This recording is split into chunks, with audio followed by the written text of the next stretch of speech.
لله رب العالمين. نحمدك ربنا حمد الشاكرين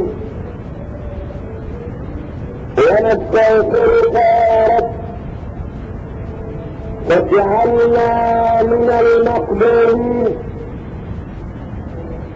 ونشهد ان لا اله الا الله وحده لا شريك له رفيع الدرجات بالعرش يلقي روحا من امره على من يشاء من عباده لينذر يوم الصلاة يوم هم بارزون لا يخفى على الله منهم شيء. لمن الملك اليوم؟ لله الواحد القهار. اليوم تجزى كل نفس بما كسبت لا ظلم اليوم، إن الله سريع الحساب. وأشهد أن محمدا عبد الله ورسوله أرسله الحق تبارك وتعالى بشيرا ونذيرا وداعيا إلى الله بإذنه وسراجا منيرا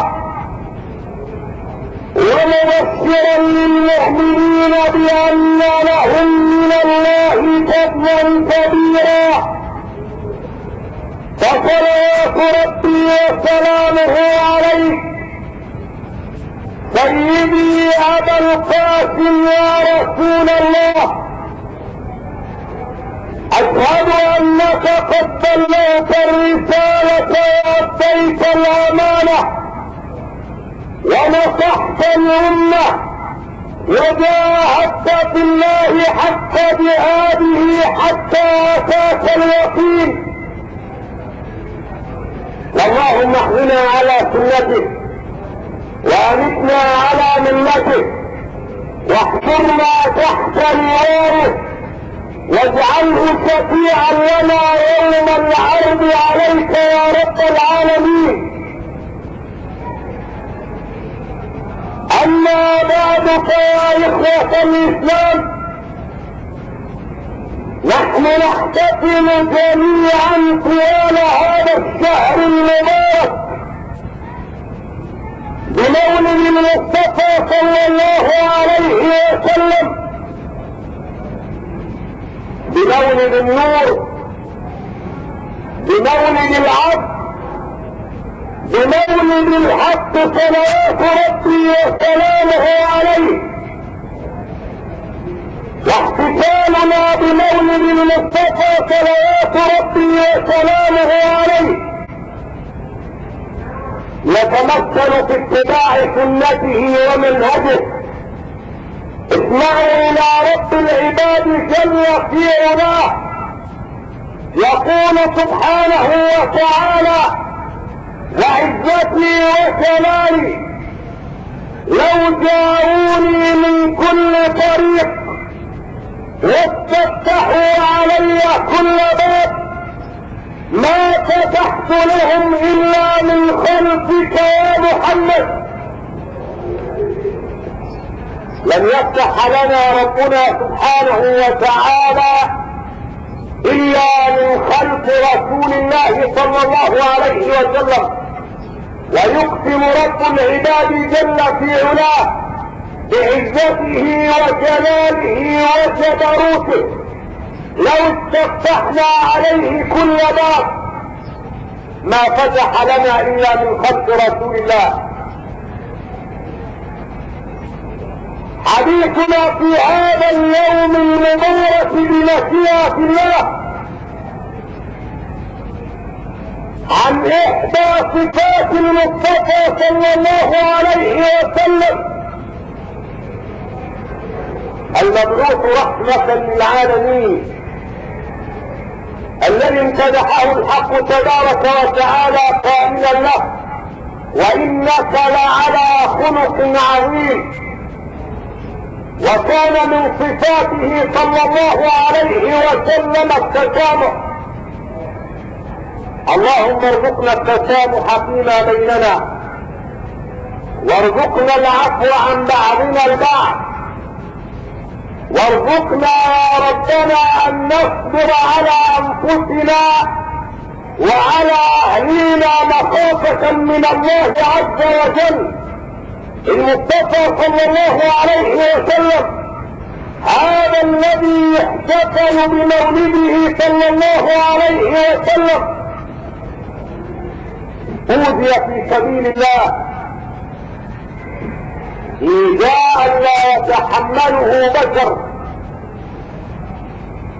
أوذي المصطفى صلى الله عليه وسلم في سبيل منهجه صلوات ربي وسلامه عليه، إلى أن طرد من مكة المكرمة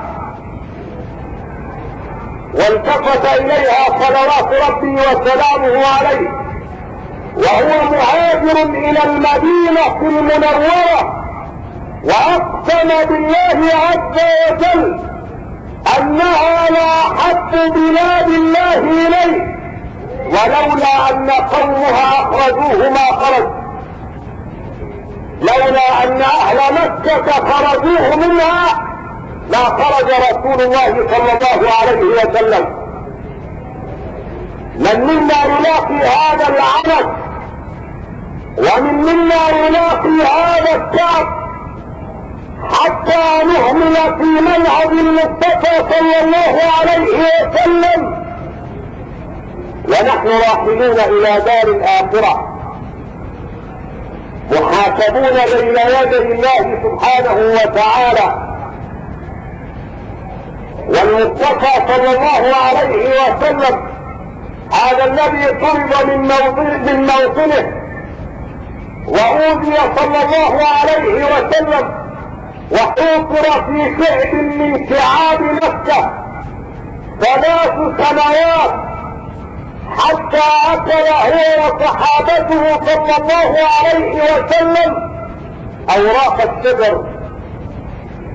ولكن حينما جاءت ساعة الانتقام وساعة الانتصار ودخل مكة منتصرا ظافرا،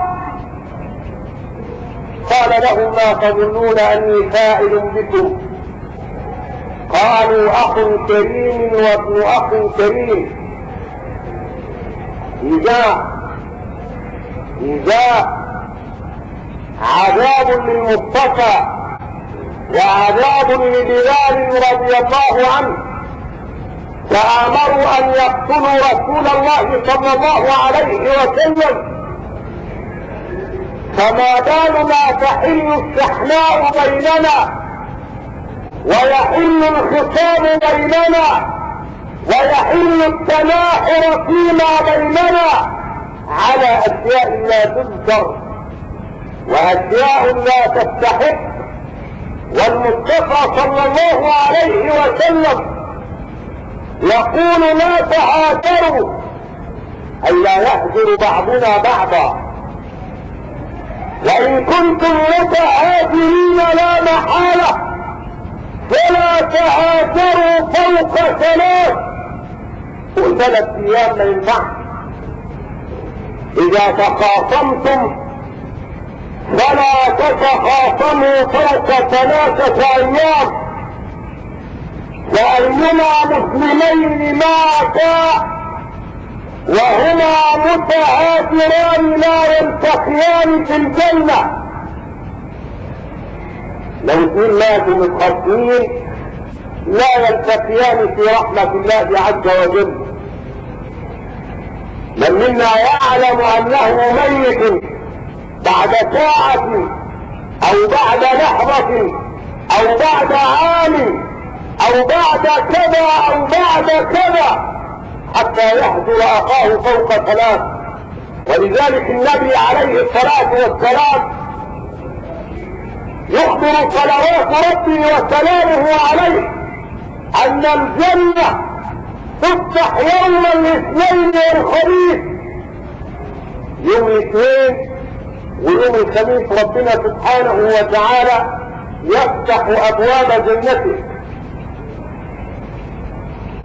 ويغفر لجميع عباده الا مشرك بالله عز وجل. مشرك بالله سبحانه وتعالى تارك الصلاة مشرك، والنمام والعياذ بالله مشرك، والذي يوقع بين خلق الله سبحانه وتعالى مشرك بوحدانية الواحد الديان. ما تغلبش ربنا سبحانه وتعالى على الإطلاق. النبي عليه الصلاة والسلام حكيت لكم أشياء قصيرة من سيرته صلى الله عليه وسلم، والنبي عليه الصلاة والسلام عرض عليه المنصب وعرض عليه الجاه وعرض عليه المال، فقال صلى الله عليه وسلم مقسما بالله عز وجل انهم لو وضعوا الشمس في يمينه والقمر في يساره على ان يترك هذا الامر اي هذا الدين، فما بالنا نترك ديننا، فما بالنا نستغنى عن ديننا ومنهجنا على اشياء لا تذكر. ولذلك النبي عليه الصلاة والسلام يأتي على الناس زمان يمسي فيه الرجل مؤمنا ويصبح كافرا والعياذ بالله، ويصبح مؤمنا ويمسي كافرا والعياذ بالله. اللهم اعذنا واياكم من هذا. قالوا وكيف ذلك يا رسول الله؟ قال يبيع دينه بعرض من الدنيا. عرض من الدنيا يبيع دينه من اجله، ولكن المصطفى الذي تمسكنا بدينه وسنته ونتمنى ان نحشر تحت لوائه اقسم بالله عز وجل انهم لو وضعوا الشمس في يمينه والقمر في يساره على ان يترك هذا الامر اي هذا الدين حتى يظهره الله عز وجل او يهلك دونه ما ترك هذا الامر على الاطلاق. ما بالنا نتهاجر، وما بالنا نتخاصم، وما بالنا نتقاطع، والموت قادم، والوقوف بين يدي الله امر لا شك فيه، امر لا شك فيه. نحن راحلون عن الدنيا فرادا كما خلقنا الله سبحانه وتعالى اول مرة، ونترك ما خولنا ربنا سبحانه وتعالى وراء ظهورنا، وما نرى معنا شفعاء الا العمل، الا صلاح العبد في دنياه. ولكن اذا رحلت والعياذ بالله وظهرك محمل بالذنوب والعياذ بالله تقول ربنا ارجعنا نعمل صالحا غير الذي كنا نعمل، اولم نعمركم ما يتذكر فيه من تذكر وجاءكم النذير وجاءكم محمد عليه الصلاة والسلام. تفتح ابواب الجنة يوم الاثنين ويوم الخميس فيغفر للعباد الا اثنين: مشرك بالله والعياذ بالله.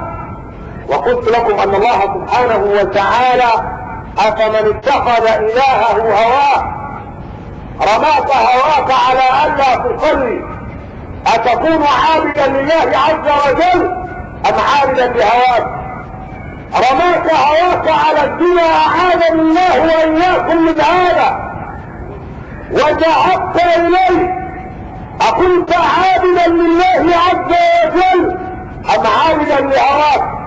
رماك هواك على الفتنة بين العباد، وربنا سبحانه وتعالى حرمها. أكنت مطيعا لهواك أم مطيعا لله عز وجل؟ أسأل الله سبحانه وتعالى أن يرزقني وإياكم الطاعة، وأن يرزقنا وإياكم الخوف من مقامه. ولمن خاف مقام ربه جنتان. وإذا خفت الله سبحانه وتعالى لم ترتكب محارمه، وإذا تجرأت على الله سبحانه وتعالى ارتكبت كل ما يغضب الله سبحانه وتعالى. الجار لا يتخاصم مع جاره ولا يعمل حسابا للقاء الله سبحانه وتعالى. الأخ متخاصم مع أخيه ولا يعمل حسابا للقاء الله سبحانه وتعالى.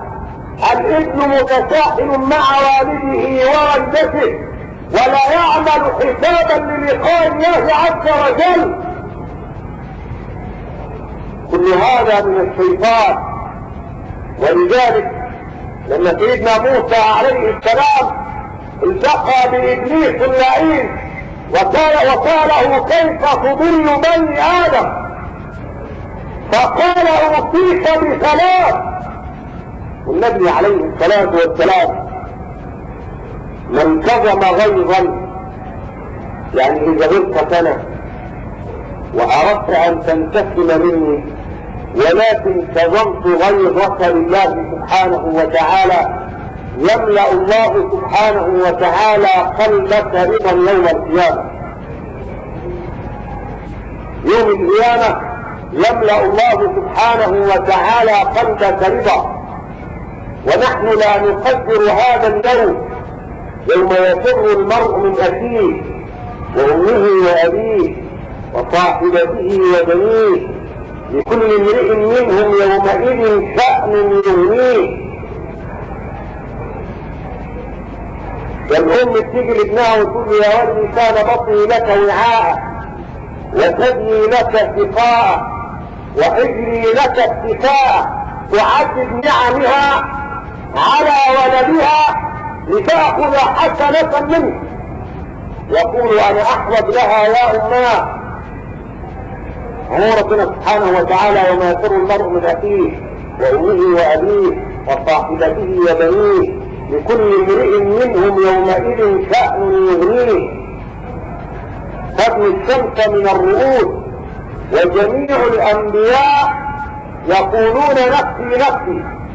تذهب الناس إلى عيسى عليه السلام يقول نفسي نفسي، تذهب إلى آدم أبو البشر يقول نفسي نفسي، إلى إبراهيم عليه السلام إلى أن يصلوا إلى رسول الله صلوات ربي وسلامه عليه يقول أنا لها أنا لها أنا لها، ويسجد تحت عرش الرحمن وينادي رب العباد جل في علاه يقول يا رب لا أسألك فاطمة ابنتي ولا الحسن والحسين عترتي، ولكن أسألك يا رب أمتي، أسألك يا رب أمتي.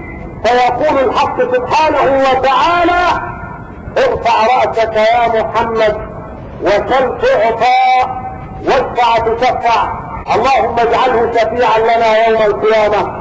أقول قولي هذا وأستغفر الله لي ولكم. ادعوا الله.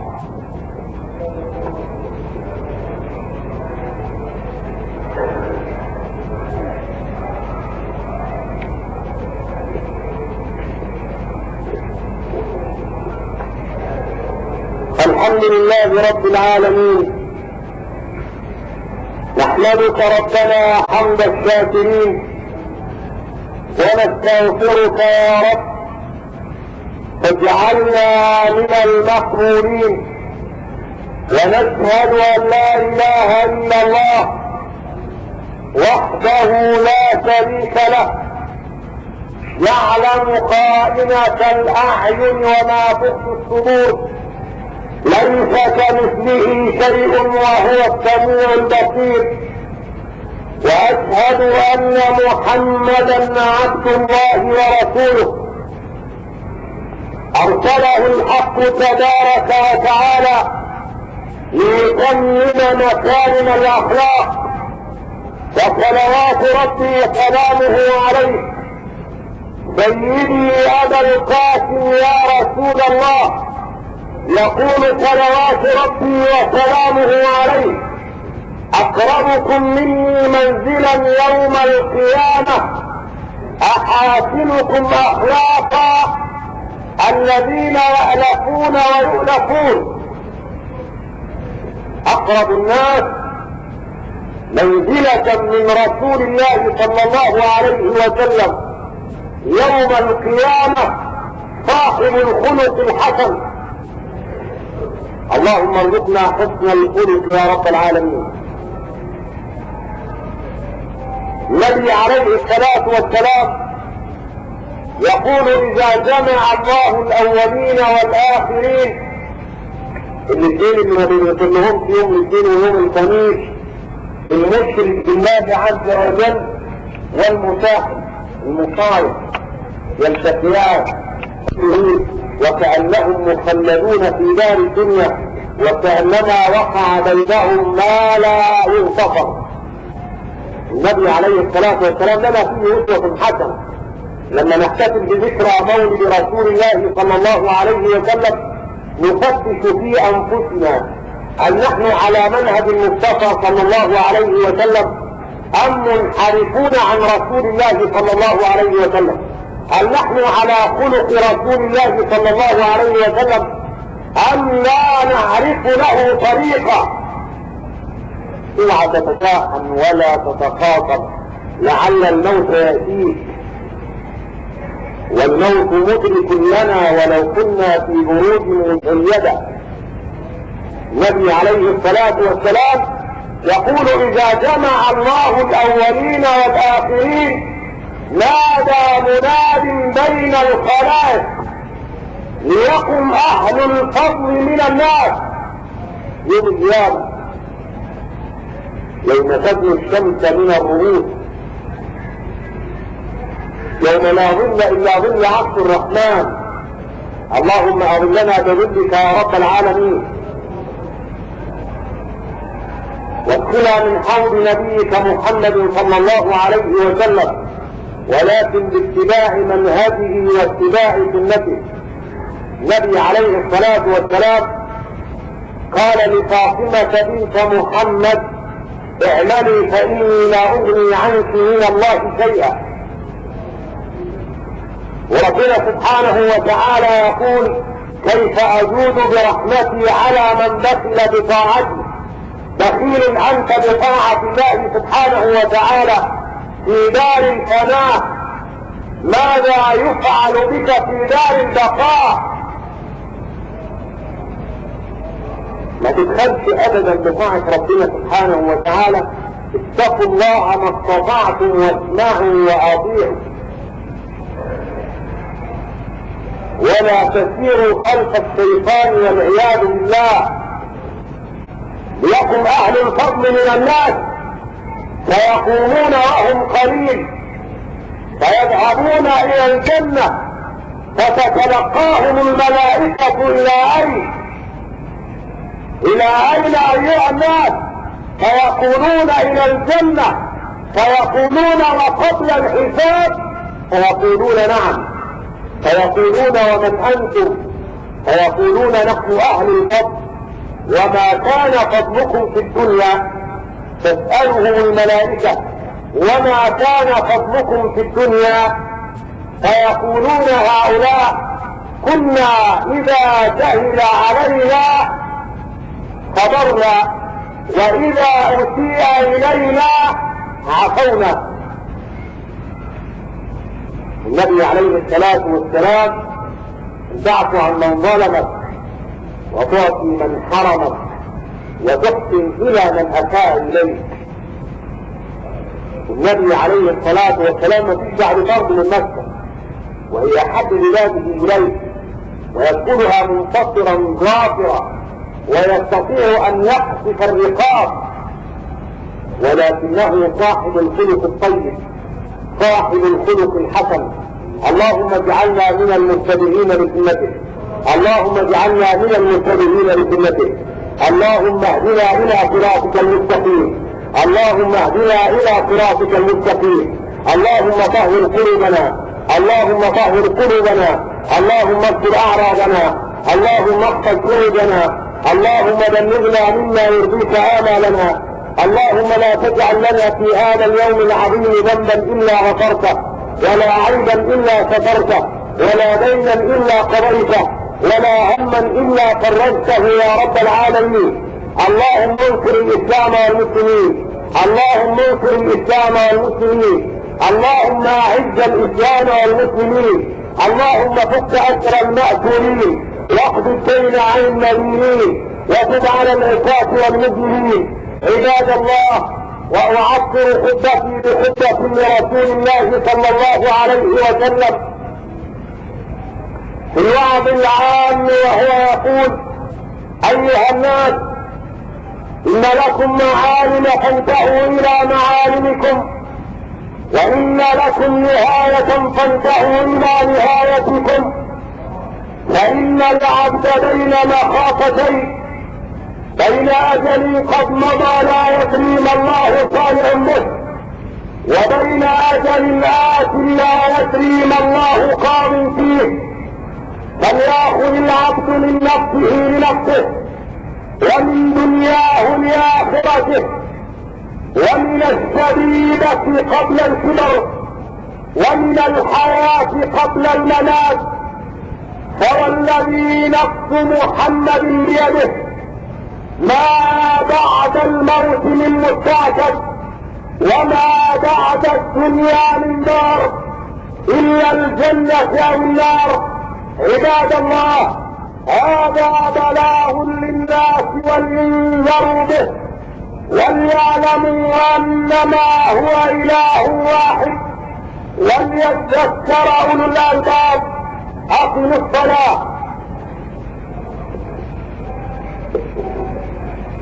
الله أكبر، الله أكبر، أشهد أن لا إله إلا الله، أشهد أن محمدا رسول الله. حي على الصلاة، حي على الفلاح، قد قامت الصلاة. الله أكبر، الله أكبر، لا إله إلا الله.